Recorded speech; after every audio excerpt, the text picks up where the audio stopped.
Patient Zero here, once again bringing you my thoughts on the state of modern gaming. And today we're looking at the press conferences from E3. Lots of stuff going on this year, especially with the release of two new major consoles. So, I'm very excited to see what comes up. I'm kind of disappointed with what Microsoft is doing. Based on my last video, some of you probably think I was a Microsoft fanboy or something, but in reality, I am now in protest of Xbox One until they change their standards regarding used games and their online policy, or at least give us some sort of basis for the system that they're doing. Because right now there is nothing that merits the way they're running things. But let's jump right in. We're starting off with Xbox's conference since they were the initial reveal, or as I like to call it, games. Games, so you don't think about the console and all the problems it has. They opened with Metal Gear Solid 5. Great reveal. It's not an exclusive, but it is a great way to open a conference, because Metal Gear Solid 5 is huge. Metal Gear Solid is a big franchise, and 5 is being as epic or more epic than Metal Gear Solid 4 was. And I liked what I saw here. It seems to have a lot of potential for quality gameplay, and as for the voice acting, I don't mind too much. They're trying to move into bigger name actors, because Kiefer Sutherland is doing Snake, and that sounded like Tom Cruise as the other guy who put the glasses on. And Kojima has always wanted more cinematic, almost movies instead of games in his games. And this doesn't surprise me at all. It's disappointing that David Hayter will no longer be Solid Snake, but I can deal. It's just a voice actor.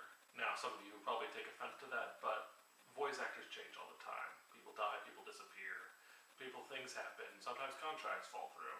It's disappointing, but we live. And it's not going to change the gameplay. The second thing they showed was the new 360. It's an unnecessary thing, but hey, if they're going to continue to promote it and continue to make games for it, and the 360 is still the best-selling console month to month, so who knows, this may even garner more sales for them. 3, they showed Rise, Son of Rome. It's an interesting looking game. Graphically, it looked good. Oh, wow, I skipped a whole bunch here. They announced free games coming for us at the Xbox 360 all the way up till launch. That is impressive. It kind of tries to compete with PlayStation Plus's instant game collection. First games they announced for it, Assassin's Creed 2 and Halo 3. Most people probably have those already, but I didn't actually play Assassin's Creed on the 360. I played it on PS3 because I bought into their exclusive content and such. So I'll probably go back and play it on the 360, try to collect achievements and such. Probably be fun. I enjoyed Assassin's Creed 2. New games announced for 360. Grand Theft Auto 5 we already knew. World of Tanks. I don't know much about this series, but it looks interesting, and if it has that many players, I'm sure it'll translate over well to 360, much like Minecraft did. Max the Curse of Brotherhood. Looked like a fun, little entertaining game. Kind of reminded me of Labyrinth in its story. And Dark Souls 2, which I wasn't a fan of the first Dark Souls, but people are, and people are probably really excited for 2. Then we move on into games for the Xbox One, and Microsoft did a good job here of showing off why the Xbox One is going to be a good console, possibly, with the quality of the games that they showed here. We've got Rise, Son of Rome. Looked good, except that the combat seemed heavily reliant on QuickTime events, and I'm not a fan of that. I want to play the game, and I don't want to be paused every time I have to kill an opponent to hit X, Y, A. I'm just not a fan of that style of gameplay. If you're doing something cinematic like Asura's Wrath, sure, but this game doesn't look to be going in that direction. Killer Instinct was a great reveal. People are excited about Killer Instinct until they found out what was going on. You get one character, free. Hey, you get to test out the game, so that's something. But you have to pay for every other character. If you're doing that route, why not just do a demo? Play the demo, and then buy the game. Is that such a big deal to do? After that came Sunset Overdrive. I don't know if we were seeing actually any in-game play on that, but the concept of a persistent world and the energy of playing through all that ridiculous, almost zombie-killing gameplay actually looked like a lot of fun. I could see a lot of potential there. I'll come back to that persistent world concept in a bit, though.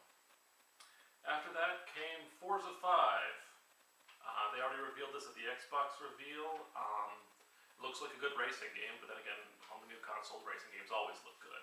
The other thing they introduced was the Drivatar. Of course, sorry, I cannot say that with a straight face.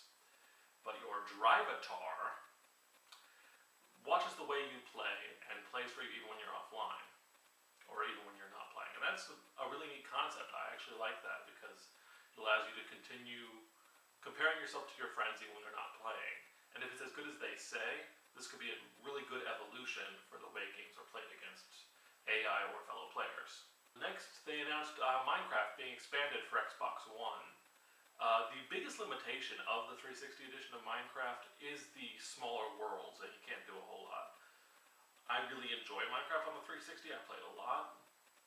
I would like to see how much they expand in the One edition. And so if it's like full-size Infinite Worlds, or close to Infinite Worlds like PC, I would be really impressed with that, and that's a logical advancement. And Mojang and 4J have been really good about supporting Minecraft, so that's a game that will get years of play and continually gets boosts and advancements to it. Quantum Break was shown again. Still not exactly clear on what the story of the game is, but the concept of the mechanics looks interesting. This kind of pull things out of time or watch as time is broken and modify things with time. Maybe hard to implement, but if they pull it off, could be a really great game concept. But I'm still not sold on whether or not they can actually do that. Game D4. D4 looks like game on a plane, detective mystery, set episodic. Don't really know what to make of that one. We'll have to see what else comes up with that. Next was Project Spark. This right here, even with everything that's wrong with Xbox One, this almost makes me buy one just for it. Because this is everything I've wanted to see for a long, long time. Is a universe that's expansive and open enough for you to make the games. I actually once had an idea for a game. I called it Infinitum, where basically everything you did had an effect on the universe, and later you could customize the game to make new adaptations, put in new NPCs with behavioral patterns and things that change based on every minute action you do. And Project Spark seems to be coming close to that. I don't think it's as complete as a full game engine work, but it allows you to create behavioral patterns, make characters, and basically build a game, and that is a lot of fun. They talked about the fact that game DVR is in the Xbox One. Good, because that's what something PS4 has, and it's a place games are going, so we need game DVR to continue. It's unfortunate for a lot of the makers of DVR boxes and such, because they'll probably lose business because they won't need them anymore, but at least it's happening. And the live streaming with Twitch, excellent. People will play games that way a lot, and it helps build on that community. It's good to see both Microsoft and Sony supporting this community. Talked more about cloud computing on the Xbox. I will get back to that. Talked about Smart Glass and a lot of games using tablet integration. This seemed to be a running theme throughout everything that was going on. We'll see where that goes in the future. Everything is seeming to be like the Wii U gamepad in that case. They love this idea of the asynchronous gameplay or the backup player, and I think there's a lot of potential there. I am in support of this. They mentioned Upload Studio, which, if you can edit well on that, fine. If not, it seems like a very unnecessary addition, because I don't think anyone really wants to put this boom, bam, bow, bap in their games. If you're actually trying to make videos that way, more power to you, but I don't see a lot of people using this. Next, they showed Crimson Dragon. Looks like a dragon riding game. I wasn't quite sure what was going on. Sound had crapped out on that one. Unfortunate, but it happens. But the game looked good, and it looked like interesting things were going on. We'll see what comes up with that one. Dead Rising 3. This one was huge. A lot of fans looking forward to this one, and massive amount of zombies on screen, massive size to the game, and this brings something up that I think Microsoft failed at. The massive amount of zombies in this game, and the way they're talking about it can only be done with the power of the cloud and all that, might be because some of these games require the cloud to function. Microsoft hasn't said that. They haven't said that these games cannot function without cloud compatibility. And if that's the case, that is the reason for the Xbox One's online requirement. And if that's the case, Why haven't they said that? Why haven't they said, hey, these games require the cloud to perform at the level they're performing? If they said that out straight, people would be more understanding. And here's another problem with that. Microsoft, because some of these games require that, they've made it so Xbox One has to be online all the time. That means two alternatives. Either one, they need to support the Xbox 360 indefinitely, because they have announced that they have said to people that if you want an offline console, buy the 360, which means you have to support it for many years to come, as long as people want to keep playing games offline. And there is a large community of those people. Maybe not as large as the online itself community, but those people exist, and that's a market you can't just write off. Secondly, option is, why is the Xbox One always online? Why can't you just post on the game? Requires online to function. And then you can sell the Xbox One, it doesn't have to be an online console, and people will buy it and use the non-online parts for their non-online playing, and then the online required games, people who don't have online connections don't buy those games. It's hurting the market, but not as much as it would be with the always-on requirement. Leave it to a fan to think of that. I'm sure there's something else going on, but we'll see what the deal is in the future. Witcher 3 looked impressive. If you're a Witcher fan, you're going to love Witcher 3. It's hard to screw it up. They're expanding the game, more options, more playability. You can't mess it up. Next, Battlefield 4. More sound issues during the conference, but they actually fixed it this time. Looked like a standard Battlefield 4 advancement. They went more into detail in a later conference, but here, if you liked Battlefield, this one looked great. I prefer Battlefield over Call of Duty personally, so this interests me a bit, but I'm not big on either of those military shooters, so it doesn't do tons for me. Next came Below. Not really sure what to make of this game. Interesting looking. I want to see where they go with it, and I'll be keeping an eye on that one in the future. Next, Black Tusk Studios didn't have a game, just had a tech demo, and they claimed everything worked in engine. Hard to say whether or not that's really true, because everything looked insanely detailed and everything was too cinematic to really see whether or not that's an in-game footage. But we'll see what they do with it, and we'll see if they can really live up to that. Be looking forward to things from you, Black Tusk. Then Halo. I'm pretty sure it's Halo 5, but they didn't say Halo 5, they just said Halo. The trailer is very subversive, because you don't see Master Chief for a while. It's in a cloak, which I'm not sure how to make of that unless his power armor is completely dead and he needs the cloak. But showed off the epic scale of Halo, and I love the Halo universe. I love the stories told there. I'll be looking forward to this one. It kind of hurts that the Xbox One has so many problems. Hope Microsoft changes their tune on that. They announced the price point. Xbox One, $500 at reveal. Same price as in Europe, which really seems like gouging on that part. Really screwing over the foreign community, Microsoft. But $500 in America was an expected price for me. I wasn't surprised with the Kinect bundled in on every console and the amount of features they're demanding from this. It makes sense, but it is a little high for the standard consumer. I don't see a lot of people buying this one at launch, even if they are hardcore Microsoft fanboys. Then they closed out with Titanfall. Titanfall looks like a great freaking game. It's been announced that it's for 360, One, and PC. So obviously this one doesn't need the online requirement that One has, so that furthers my point. But Titanfall looks great. Drop in, drop out mech combat, combination between using mechs and being on foot. A lot of potential here. Looking forward to good things from this game. And that's it for Microsoft.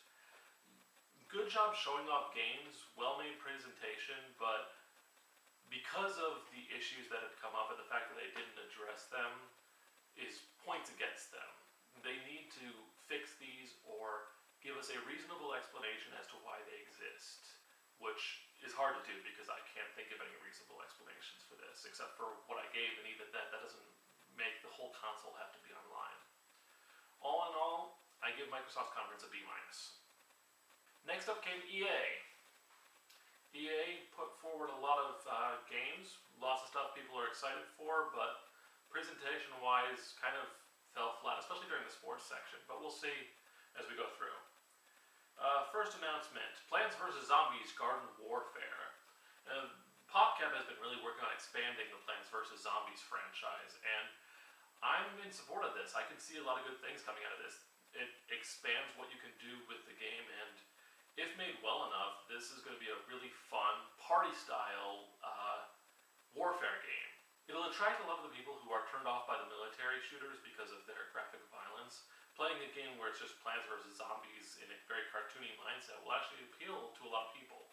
I really like where they're going. It'll be interesting to see how PopCap evolves in the future of this, because perhaps they're moving into bigger, better games, and maybe they'll become a big-time publisher in the near future. They also threw down Peggle 2, just kind of throwing it out there. Peggle's not a bad game, so why not? They talked more about Titanfall. And Titanfall, as I said just a bit ago, looks good. They showed off more of the gameplay. They talked to some of the developers. I'm excited for Titanfall. I'll probably be playing it on 360 most likely, as I won't be getting a 1 in the early stages, hoping that they'll actually change their tune later on. We'll see. They announced new game engines. They're big pushing Frostbite 3, which the natural evolution from their Frostbite engine. We'll see what they can do with it. Also, they talk about EA Sports Ignite, and if this engine actually gets into real physics, we'll actually see some real evolution in these games actually starting to look like real natural sports games. And hey, who knows, maybe sports games will become exciting again. Next big announcement, Star Wars Battlefront being developed by DICE. Can't really go wrong. That's all they gave us. DICE is developing Battlefront, and that is enough to get everyone hyped.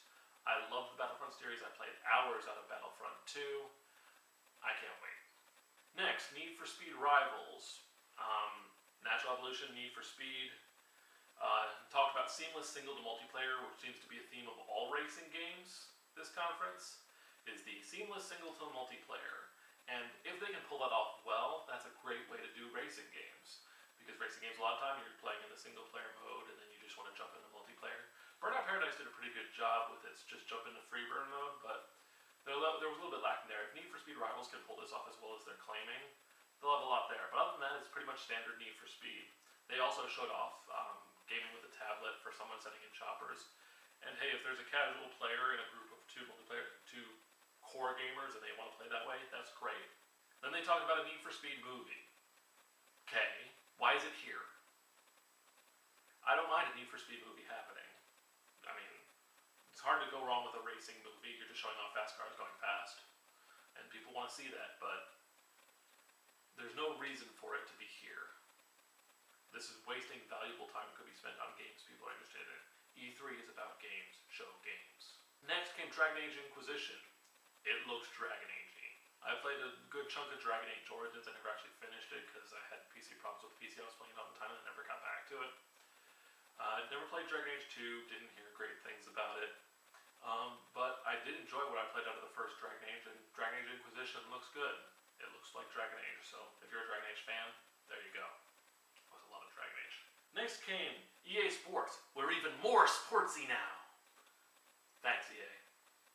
They devoted way too much time to this, especially with all the different things. I mean, first thing that comes out, a poet, who, granted, he is a great poet, and he spoke very well, and I was riveted by what he was saying, but in the end, it was about dribbling.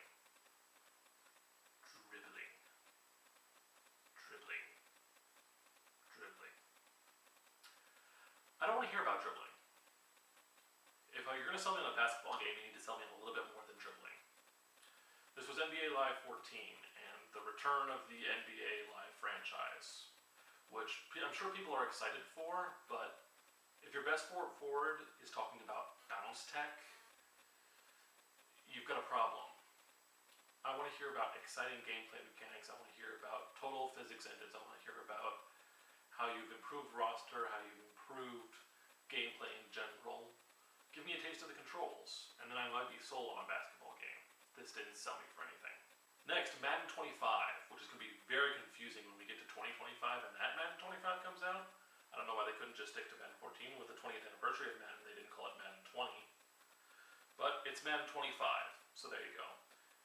They talked more about physics engines, but to me it looked like they were still relying on a lot of animation schemes. And really, physics engines are advanced enough. Can't we just build a game solely on a physics engine? Work on structures, work on textures, and then work with the physics engine. Animations are not a necessity anymore, but people are still reliant on them. I really think Madden should take a year off and release like that year's roster, maybe as a downloadable content or a free update pack, and work on really revolutionizing the game. But I could be wrong. I could be missing a lot of what they're doing with Madden. I'll take a look. Hopefully they'll have a demo again this year, and I'll play it then, and we'll see how it goes. FIFA 14, it's soccer, and they talked about soccer players, and soccer people are going to buy FIFA 14. You don't need to sell people on FIFA 14. It's the best-selling sports game every single year. Why was Drake on stage? He didn't rap. He talked. He told us how much he loves soccer, and talked about how he loves FIFA 14. Great. I'm not a big soccer guy. Sometimes I play soccer games. I'll take a look.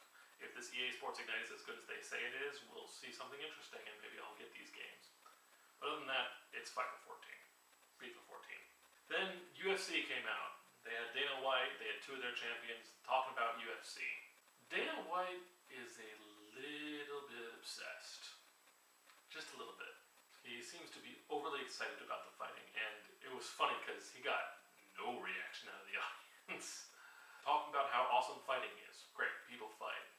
I'll look at the fighting game, see if it's a good fighting game, but when I'm looking for fighting games, I'm looking for wrestling games because they're much more fun to play, or I'm looking for the gory fighting games, the big time fighting games. I'm looking for my Mortal Kombats and my Street Fighters. I'm probably not going to be playing a UFC game. Showed off more Battlefield 4, talked about commander mode, more tablet integration. As I said, I'm in support of this as long as it's not invasive in the gameplay. If it's not a requirement, I'm perfectly okay with it. And I can have a friend, I can have my wife who likes to be there with me to play but doesn't want to get wholly involved because she doesn't like trying to keep up with me. If she could be there and be my support, hey, here, go here, this, that, the other, then that'll be great. Battlefield 4 looked good when they had everyone playing. The skyscraper going down was awesome. My big question, how much of the environment is really destructible? If it's the majority, awesome. If it's just like one or two skyscrapers in a specific situation, or this building here or that building there, that just becomes overdone and kind of pathetic. And then they closed out the EA press conference with Mirror's Edge 2. Played a little bit of the first one. I really need to go back and play more of the first one because it's a very interesting game, but I haven't had the chance to devote a lot of time to it. But Mirror's Edge fans are probably really freaking happy right now, and EA is giving fans what they want. EA is doing a lot more to show people that they are not the worst company in the world. I never thought they were, but they got rid of their online passes. They're putting out lots and lots of good games, and that's what they've always done. They've worked hard to put lots and lots of quality games out there. Sure, they've done things like screw over Ultima, but in the long run, they're about putting out games people want to buy, and they're doing a good job here. The presentation wasn't great, but the games were good. So it's hard to judge with that. They also get a B-. Ubisoft. Ubisoft was trying to tell us that, hey, Ubisoft makes everything. That's what their conference is about. We want to show you everything that we make so that you don't need to buy games anywhere else. We'll give you everything you want to play. That was what I felt like they were trying to get across. They opened up right with Rocksmith 2014 edition. I've heard great things about the original Rocksmith. I considered getting it at a time, and the advanced features of Rocksmith 2014 look great. The session mode looks like a lot of fun. Looks like you can actually build and jam with a digital band, and if it's as good as they say it is, good. It'll have a lot more fun with people playing guitar. Heck, maybe I'll pick up that version. We'll see. They had Jerry Cantrell from Alice in Chains. Alice in Chains is a good band. Jerry Cantrell is a good guitarist. Showed off what it could do. If that was legitimately what it could do, excellent. Next, Splinter Cell Blacklist. Once again, a very cinematic game. This is one of those games that appears to be arguing video games as movies or video games as a high art form. Very good-looking cinematic feel, and I'm sure Splinter Cell fans have loved every minute of it. I really haven't played a Splinter Cell game since the second one. I really should go back because I've heard that they're pretty good games, and we'll see how it goes. Next, Rayman Legends. Looked great. Everything about it showed off more Rayman-y goodness, and I'm excited. I liked Rayman. I've played some Rayman here and there. It's a game I don't really take too seriously. I jump in on it every once in a while. And Rayman Legends looks good. It looks worth playing. So there you go. They talked about the mighty quest for epic loot. I believe this is free to play on computers. And it looked like a lot of fun because it's... I didn't know how to describe it other than build your own multiplayer puzzle warfare. BYOMPW. Byampu. And that looks like a lot of fun. Build your castle, build defenses, come up with traps and such, and then try to go to other players' castles and take their loot. Looks like a lot of fun. I'll probably be giving that one a try. South Park, The Stick of Truth. We've been waiting a while for this one, and it still looks fun. I didn't see any gameplay in the trailer, but it was a funny trailer, and that's all you can really ask for from South Park. If the gameplay is good, then this will be a must-buy game, because it'll be a lot of fun. It'll be hilarious. And I'm looking forward to it. The Crew. We're talking big on multiplayer team racing, which is a good concept, where you're devoted more to the multiplayer aspect, getting one of your players to win as opposed to just working on your own. And there's a lot of opportunities there as well. They also talk about car customization, which is a good use of a tablet because they were talking about doing it that way. We'll see what they can do with that. They talked about the persistent world, the drop-in, drop-out multiplayer aspect. And as I said, that's going for all racing games. And The Crew looks like it can set itself apart if they can pull off this custom racing and this team racing. It will set itself apart as a unique racing game. And if it pulls that off well, I'll be excited to see it. But we'll see how that goes. Showed off Watch Dogs. Can't really say much. It was a good looking demo, and at this point I'm just saying, show me the game, please. I want the game. Just give it to me, put it in my hands, let me play it. Because I'm sold. I've been sold on Watch Dogs. I don't need to see any more. I just want the game out. But it looked good. I'm sure all the people waiting for it were just sitting there salivating. So next came Just Dance 2014. What can you really say about this? What do you expect? It's Just Dance. It's a good looking dance game. It looked quality. The 6-player play sounded interesting. If they can pull that off well, congratulations. They showed off different playability for the Wii U, for the Xbox. So we'll see how much they are able to pull off with that.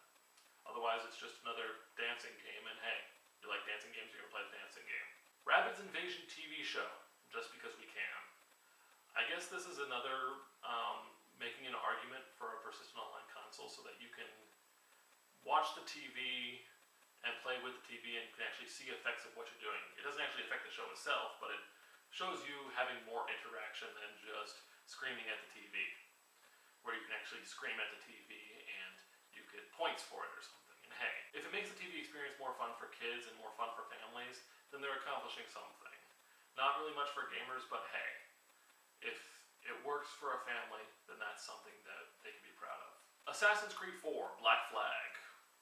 Take the best part of Assassin's Creed 3, the naval combat, and make the game based on that and playing as pirates. Can't ask for more. If the naval combat is as good or better than it was in Assassin's Creed 3, then a heavy game based on that will work. And if the assassin mechanics are as good as they were in, say, Brotherhood or Revelations, excellent. I love the story of Assassin's Creed 4. We'll see what they do with this one, and we'll see where it goes from there. Trials, Fusion, and Frontier. I'm a big player of Trials Evolution. I love what you can do with that game. I love watching all people make their own custom maps, different games within it. And these two games do exactly what Trials needed to do. Put in more stuff to play around with, more maps for, bigger, and then a mobile version. You can't ask for more than that from Trials. If Trials Frontier on mobile is as good as Trials Evolution is, probably not as customizable, but just playable with all the enjoyable mechanics, excellent. That's going to be a great mobile game. And for Trials Fusion, if it's got more content to mess around with, more games to play, more things you can do with its mechanics, perfect. You can't ask for more. Trials fans will eat this up. I know I will. And Ubisoft closed out with a big reveal in The Division. This was probably the biggest surprise of the conference as far as I know. The Division was a big show off because it's this new kind of vision on post-apocalyptic Black Ops is the best way I can describe it. Looked like it had some of the visuals from Watch Dogs, Had a lot of different mechanics and interesting things going on, kind of another shooter RPG. Had some similarities to Mass Effect. Looking forward to see what goes on with this game. I'll be keeping an eye on it in the future. All in all, Ubisoft's conference was exciting. It was grand. I don't think they showed off as much as they possibly could have. I think some of the things weren't shown enough. Other things were shown too much. But other than that, it was a great conference. I'll give them an A-. Next up, Sony's conference. The big thing for this conference was everyone wanted to see what the PS4 finally looked like and see what Sony was going to say about their PS4. A lot of people were asking about DRM on the PS4. A lot of people were asking what's the console going to look like, price point, and this is where all the answers were going to come. So let's jump right in. They held off on the PS4 though because they wanted to talk about Vita and PS3, which is good to see that they're still going to support. Sony supported PS2 for a long time after PS3 came out. It was kind of a necessity. But PS4 is looking great, and PS3 support probably wouldn't have been as big a deal, but they're continuing to show their support, so I'm really happy for that. And they're pushing hard on the Vita, even though I don't think the Vita's that great a machine, but it's there, and it's good to see them still in support. At least these companies are staying committed. They talked about Arkham Origins on the Vita. They mentioned Counter-Spy, Destiny of Spirits, Doki Universe, Dead Nation, Killzone Mercenary, and Tearaway. They talked about God of War 1 and 2 HD, Final Fantasy X and X-2 HD, Flower, and Walking Dead 400 Days. Nothing in there really stood out to me as you need to buy a Vita for this game. A couple remakes in there, a couple of games, new sequels, a couple new IPs, but nothing that really said, hey, get a Vita for this. And nothing so far has sold me on getting a Vita. Then they talked about PS3 titles. First thing they mentioned, The Last of Us, which looks like a great game. I've heard good things about it, but the game is only a few days away from release. Why are we putting this much effort into it if it's just around the corner? E3 is for the up and coming. E3 usually points toward the holiday season or the upcoming year.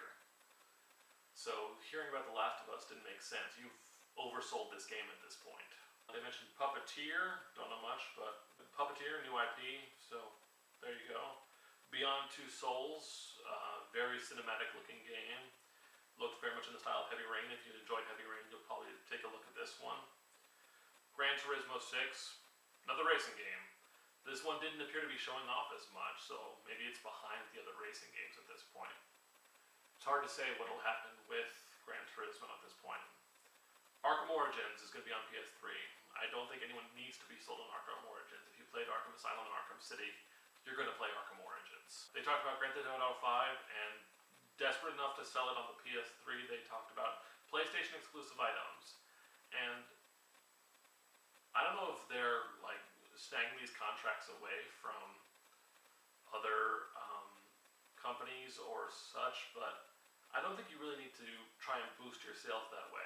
If people prefer the 360, they're going to play the game on the 360. If people prefer the PS3, they're going to play the game on the PS3. Exclusives are not going to get you that much more sales, except for the gullible person that first time it happens to them, which was me with Assassin's Creed. Then the reveal of the PS4. Everyone was excited for this. The PS4 is an ugly, ugly box. I don't know what they were going for here, but it doesn't look good.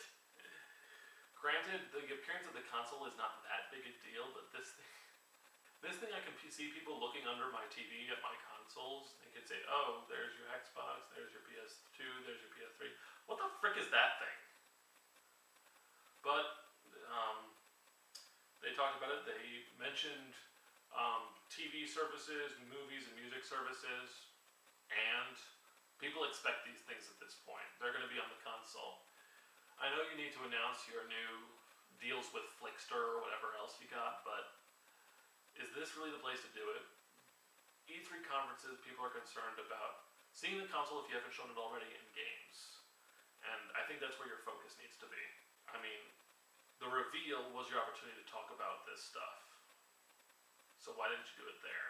This is where the games are meant to be. I know that I talked about how console reveals are about console and games are the second thought in those, but E3 conferences are where you should be focusing your attention on your games. That's why Xbox announced things like the Halo TV series at the Xbox One reveal, as opposed to here at E3 where they focused clearly on games. First up, The Order 1886. Victorian steampunk super hunters fighting off werewolves and zombies, I think. Looked like a lot of fun, and I don't know when the last time I saw a great steampunk game was, so we'll see how this goes. Killzone Shadowfall.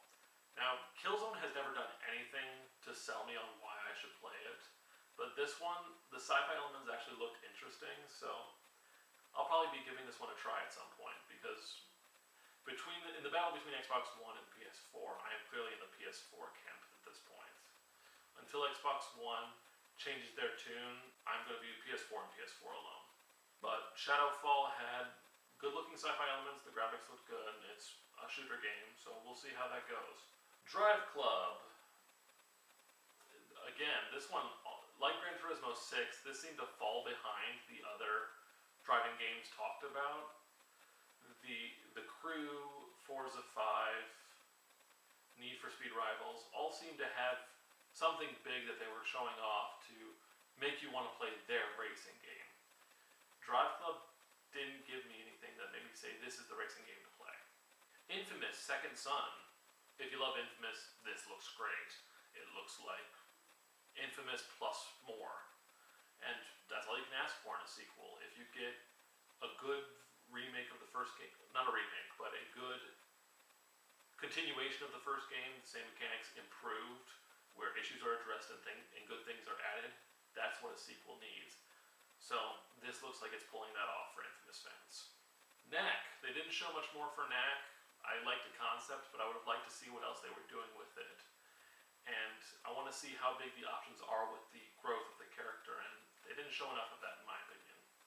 The Dark Sorcerer had a very odd metagame kind of trailer, so I'm not exactly sure what's going on in the game. I am looking forward to this one though, just because the humor was quick, it was witty, it actually looked really good. So we'll see what happens with this one. Transistor. From the Supergiant games, the makers of Bastion. If you like Bastion, you like what Supergiant Games does, this is one to keep an eye on. Had a very animated, very interesting art style, interesting isometric perspective on the game. We'll see what and then other views, so we'll see what they can do with it. It's one to keep an eye on. I don't know if it's going to be a big hit, but it's worth checking out. They made a big deal about self-publishing. This is another deal where PS4 blows Xbox One out of the water. A lot of developers self-publishing their games and showing them off here. PS4 giving the developers their right to self-publish allows for a lot more good indie games that should come out, and this is probably going to be way better than what you see on Xbox One. They showed off Don't Starve, which reminded me of a dark version of ToeJam and Earl with its talking about its random build, random atmosphere, random encounters, and this growth game where it's just survival. Reminded me a lot of the original ToeJam and Earl on the Sega Genesis, which is a great game. And I was wondering why we haven't seen more of that, and so I'm excited to look at this one. Mercenary Kings reminded me a lot of Contra, and if you enjoyed Contra, this one is probably worth checking out. Octodad. All I could do when I was watching this one was go, what the heck am I looking at? Secret Ponchos talked about being a spaghetti western game. Had a fun perspective, looks like it'll be a good party game if it's got a big multiplayer aspect. Raised Dead, a zombie game where you play the zombie and you get to build your army and find out who killed you and why. That right there is a great concept for a simple story game. And the good mechanics, if you can build an army and spread them out and see what you do with them, it looks like it'll be a lot of fun. Outlast, don't remember much of that one. I don't think it left much of an impression on me. And new remake of Oddworld, new and tasty. I remember playing Oddworld long ago, and heck, maybe this is worth picking up and playing again. And then last indie game they showed was Gallic Z. They called it an open world space shooter. It looked a lot like running through a maze while playing Asteroids, and I don't know what they're saying by open world in that case, but it'll be interesting to see where they go with that. Talked about Diablo 3. Talked about exclusives with Diablo 3. Does anyone still want Diablo 3? The deal with its release was a bit of a fiasco. I don't know if it really stood out enough to actually merit people buying. I never played it. And I don't think PS3 and PS4 sales are going to help Diablo 3 much, honestly. I don't know, if I didn't play it on the PC, why would I play it here? Final Fantasy Versus 13 is now Final Fantasy 15. The gameplay is a much needed change for Final Fantasy, because Final Fantasy needed to change something. Final Fantasy is kind of breaking down at this point, because 13 and all that was coming after it is kind of awful. Okay, it's really awful. But their storytelling seems to be breaking down, and gameplay is just falling apart. Especially with the fact that there is no choice in Final Fantasy 13. But this action gameplay, if pulled off well, probably could breathe a bit of fresh air into the Final Fantasy franchise. We'll see what they do there. Only problem is, this is not an exclusive. Sony gets the advantage by showing at their conference, especially since they've been predominant in Final Fantasy since 7. But not being exclusive kind of hurts the mark here. Then they showed Kingdom Hearts 3, long-awaited game. Everyone wants Kingdom Hearts 3. And it looks good. It looked like they're putting a lot into it, even the little bit they showed. I'm looking forward to Kingdom Hearts 3 based solely on what I saw there. Also, don't think it's exclusive. That's going to hurt their mark, but again, they have the advantage of showing it here, and the advantage of being, they had the first two Kingdom Hearts on their console, so we'll look forward to what happens there. Final Fantasy 14 is coming to PS3 and PS4, and I know Final Fantasy 14 had Final Fantasy 14 sucked, and I don't know if the pulling it and re-releasing it, fixing it actually helped at all. But hey, if there are dedicated Final Fantasy players and they actually enjoy the changes in 14, maybe a console play is good. Assassin's Creed 4 playable demo showed here. Again, not an exclusive, but getting the playable demo on their floor helps them out, but I don't think people will really care that it was shown specifically at Sony conference. People were just glad to see it at all. This one failed out as well, but it's a playable demo and that happens. I'm not too worried about it. But the game itself looked good, and the gameplay looked Assassin's Creed-y. I hope they keep it more in the Brotherhood Revelations tradition as opposed to the Assassin's Creed 3 tradition, with the naval combat being the exception. We'll see where they go with that. Watch Dogs. At this point, we get it. I didn't need to see any more of Watch Dogs. I'm kind of almost sick of it at this point. I just want to play the game. I want to test it for myself. Give me a demo. Give me a demo I can play at home. NBA 2K14. It's basketball. What more do you want from basketball? We saw good things in previous games where they brought in the Legends mode, playing the classics. That was a good idea. This one doesn't appear to have anything new to really incite me to get this game. Not even a big basketball fan, and this didn't sell me on playing this basketball game. Elder Scrolls Online. Good looking trailer, but everyone's question still remains, will this live up to the Elder Scrolls name? Can an MMO version of Elder Scrolls work? And I don't think we'll be able to find that out until it's in our hands. Mad Max. This just leaves questions. What kind of game is it? How is it going to play? When is it coming? We really didn't get anything with that, but hey, using the Mad Max license leaves open a lot of possibilities. We'll see what happens there. PS4, the big announcement was no used game restrictions. Stuck it to Microsoft once. No online requirements. Sticking it to Microsoft again. And a $400 price point. Sticking it to Microsoft 3 times. Kapam! So, pretty much, Sony has basically won this console war unless Microsoft makes some serious moves to fix their image at this point, because Sony has sold a lot of consoles just by saying no DRM and cheaper. Finishing up, PlayStation Plus will go across all consoles, Vita, PS3, and PS4, and it will be a requirement for PS4 online play at this point. Now, many would consider that a knock against Sony, but after seeing all the security issues they had, hopefully a pay system will help them improve that infrastructure and prevent something like that happening in the future, and hopefully there will be less problems with the PlayStation Network in the future. And with the free game offerings that PlayStation Plus provides, I don't see how it's a bad deal. And lastly, they covered Destiny from Bungie. They've mentioned exclusive content. I'm not sure what that is, but Destiny is a multi-platform showing the gameplay here was excellent. I liked seeing what Destiny had to offer. It seems a lot like Borderlands with its loot, just a much more serious appearance. And I'm looking forward to Destiny. It looks like a great game, and the multiplayer features look great as well. We're definitely looking forward to more on that from Bungie in the future. That's pretty much it for PlayStation's conference. This was exactly what they needed to do. They showed off a lot of good games, even if not all of them were exclusive.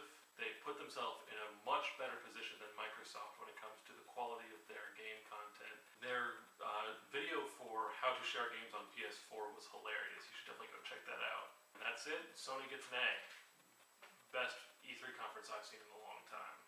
And as an added bonus, we are covering Nintendo.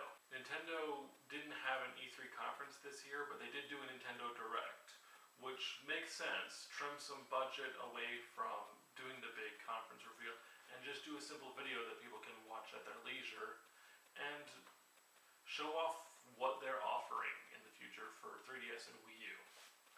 And I think that is a step in the right direction for them in making the Wii U a must-buy console, because they haven't done that yet, and that's really what they need to do. So, Nintendo's offerings. They opened up Pokemon X and Y trailer. Not really something they need to sell. The 3DS is doing really well at this point, and it's a very good portable console. Had a slow launch, but it has proven successful.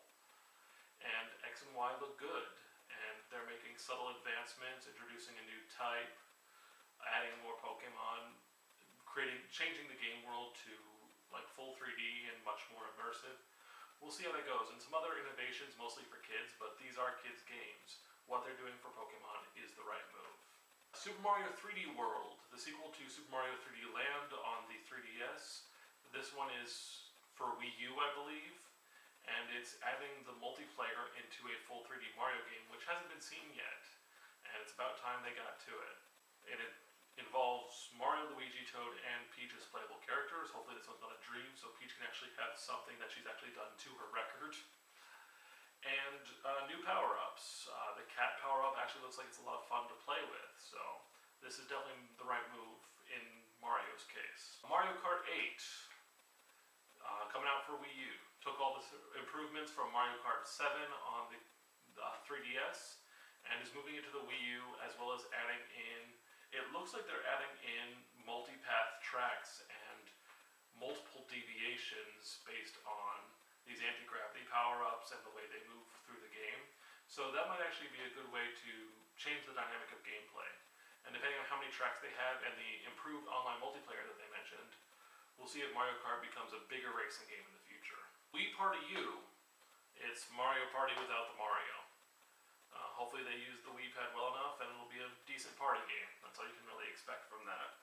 Art Academy. They talked about how lots and lots of people are making lots and lots of good artwork on the Miiverse, and they didn't anticipate it. I don't know why they didn't anticipate it, but it's a great use, and playing to that audience is a great move, especially when they're providing some of the content in advance for this Art Academy game to allow them to draw and mess around with the Wii U gamepad in order to share their art. And that's a popular demographic. A lot of people will attach to that. My only question is, why not Mario Paint? Brental Floss asked this too. Why not use the Mario Paint title? That would have gotten people screaming. Maybe that's coming in the future. We'll see. They mentioned, they showed a video talking about their third-party releases, most of which was from Ubisoft, because Ubisoft seems to be the only big development supporter of the Wii U. That's Sega, but Sega's not really that big anymore. But we got Assassin's Creed 4, Batman Arkham Origins Blackgate on the 3DS, Deus Ex Human Revolution Director's Cut. I didn't play Deus Ex, but I heard good things about it. Maybe this will sell some extra copies. We'll see. Disney Infinity, Just Dance 2014, which should have been obvious. Rayman Legends, Scribblenauts Unmasked. I haven't played any of the Scribblenauts games. I don't know why I haven't. I really got to get it out. I'm excited to see what those games have to offer. And this one is specifically set to DC Universe characters, which is a really neat idea. That'll be a lot of fun to mess around in. Disney's Planes. It's a Disney movie licensed game. I don't really know what to hope for from that. Shin Megami Tensei 4. That'll make a lot of people happy.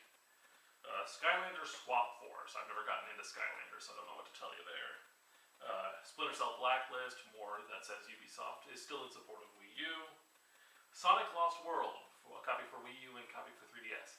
This one really sparked my interest for two reasons. It looks like Sonic in a kind of Super Mario Galaxy style universe, and we'll see how that works out. And some of the visuals look like they were taken from Sonic Extreme, the canceled game for the Sega Saturn. I don't know if that's actually what they did or not, but it'll be interesting to see. And I'm a longtime Sonic fan. I've been playing since the beginning. I want to see a great 3D Sonic game. I actually enjoyed the Sonic Adventure games and Sonic Generations. I thought was pretty good, but I want to see a brand new, great Sonic game. Watch Dogs is coming to the Wii U. I don't know if a lot of people will play it there, but it'll be interesting to see what they do with the gamepad in that version. And then they went to eShop and indie releases, which it's good to see Nintendo doing indie developer support. Microsoft seems to be the only one dropping the ball in that regard.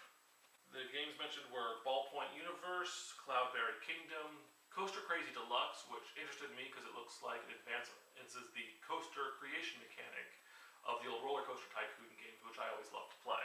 DuckTales Remastered, which, hey, DuckTales was a fun game, DuckTales are great, and why not get some more play out of the game? Dungeons & Dragons Chronicles of Mystara, which is two other games brought back and put together for a digital release. Why not? Mutant Mudds Deluxe, Oddworld New and Tasty, Scram Kitty and His Buddy on Rails, Shovel Knight, Spin the Bottle Bumpiest Party, and A World of Keflings. All interesting looking independent titles. Not sure what to make of a lot of them, but we shall see where they go in the future. It's good to see that Nintendo has got a lot of independent support. And it makes sense, because a lot of those companies try experimental things, and there's a lot of things that could be done with the Wii U gamepad. Legend of Zelda Wind Waker HD. I'm going to have a video on this later, but Zelda seems to be caught in this mire of re-releases and remakes. And it's going to be a trouble for them in the future if they're not careful. They're talking about a sequel for A Link to the Past on the 3DS. Hopefully that'll go well. Other than that, Zelda seems to be weakening, and they need to innovate some more, otherwise this franchise will start to fall apart. The Wonderful 101. This looks like a really fun game, perfectly tailored to the Wii controls and the Wii U gamepad. Looks like a lot of fun, especially in a multiplayer party scenario. There will be a lot of opportunities for fun development there and the chance to have good gameplay that's not too hard and not too serious, but still an interesting challenge for players. We'll see where this takes us. Donkey Kong Country Tropical Freeze. It's Donkey Kong Country. Can't really mess that up. It looks like standard improvements as games go on. They have options of play. Donkey Kong, Diddy, and Dixie are all playable. It's at least two-player cooperative. And you can't really ask for much more than that. I don't think the story is too in-depth. Just as long as the gameplay is good, it'll be a fun game to play. I mean, lots of people love Donkey Kong Country, and they're going to love this. Bayonetta 2. If you love the first Bayonetta, you're going to love Bayonetta 2. It looks just like Bayonetta needs to look. Gameplay looked exactly like the first Bayonetta looked. And I enjoyed the first Bayonetta. I didn't actually finish it. I should go back to it. But Bayonetta 2 looks good. And an unknown new IP that it seems to be simply titled X. Very Japanese here. Japanese music, lots of use of Japanese mechs. Very stylized to Japan, and yet it's an open world game, which is not their traditional style. And the gameplay looks interesting, and there's a lot of unique elements, and it's a very interesting visual. I'm looking forward to this game. This game seems to catch interest, and this might be a sleeper hit. It's hard to say because the Wii U hasn't caught major ground yet, but we'll see where it goes. And lastly, they introduced Super Smash Bros. 4. They don't actually have an official title yet except for Super Smash Bros. On the 3DS and Wii U. People have said that they're going to link these games somehow. I hope that means that if you unlock one in one, it gets to play on the other. Maybe they're just directly linked. They might even be the same game, just one being mobile. Maybe they're even playable together. I don't know. But there's a lot of opportunities for success here. They announced the villager from Animal Crossing as a new character. A lot of Animal Crossing fans will be happy there. Later they announced the Wii Fit Trainer as a playable character. odd, but okay. It's a fun choice, and it supports Nintendo's franchises. But the big reveal, Mega Man is going to be in the next Smash Brothers. Everyone clamored for him in Smash Brothers Brawl. Couldn't get him there, but he's going to be here. And given that Capcom has kind of given up on that franchise, it's good to see Mega Man true to form in this context. He'll be a great character for the game. I'm really excited to play as him. I'm definitely going to pick up Super Smash Bros. 4, and we'll see. Honestly, I think Nintendo should just pick up Mega Man. Buy him from Capcom, because Nintendo will do him a lot better than Capcom has done in recent years. And that's all from Nintendo Direct. Even though it's not a conference, they had good game reveals. Nothing spectacular showed up except for the Super Smash Bros. Reveal, but they did exactly what they needed to, show off what is coming for Wii U and 3DS, and they may have sold some consoles there. I think they did, and for that I give their Nintendo Direct a B+. Anyways, that's all from the E3 reveals. Looking forward to see what comes of these games and these consoles in the coming months. I'd love to hear your thoughts. Leave them in the comments. Give me some responses. I want to know what your thoughts on some of these games and consoles are. Until next time, this is Patient Zero, and I will see you in game.